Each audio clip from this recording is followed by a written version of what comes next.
Если в Чечне все было налажено и все было бы хорошо, то все чеченцы поехали бы в Чечню. Ukrainin qom qiyrimzalin qiyachuno sanksiyash qayqin Şeyh Mansurun tsarqch Şeyla ma'ush qayach nochit emloy batalyon komandirin Jibirloy Muslimna ostem toban masiyat emlochuna dual. Isatsam stigl qiq bet tqay halgharchwat ejabir Ukrainin prezidentin Zelenskiy Vladimirin umrets.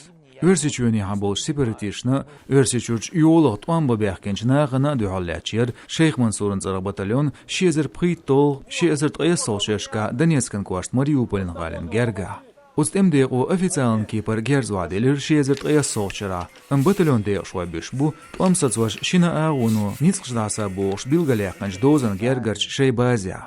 Шейх Мансурын царгч батальоня бу квачдеqan нохчичва шолотам хилчулт я даймахкар дабаган нохчи. Нохчи өрсичуни хаболч ницqш ДНР ЛНР олчтобнашкар сепаратист он битхалар дуqaza харцдагертин нохчи күгел ху кадыров Рамзан. Томбеч нохчи тера лыгда гертарицега прит qastag бивац бош даедаштеш. Билгал отстовниш темлоин тера хушдац. Батальон де швош шишуал Украинин миграция сервисе дихардир шейн гражданство лахарел.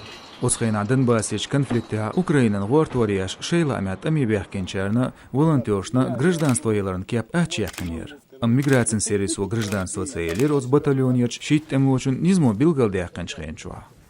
Өрсичу дахажин умхла чубуак мекшхиларн қиримлет батальон де шваште. Стигл қиқ бет қайхалгарчва қиқинш санкцияш дуяқшду Украин территория инвестицияш банкан операция шир пашалқан дола болч бағман приватизацияш дағлацыр қидерш. Ночи батальонын темлуа юқтуяны варг багерг стагагляч тептерн.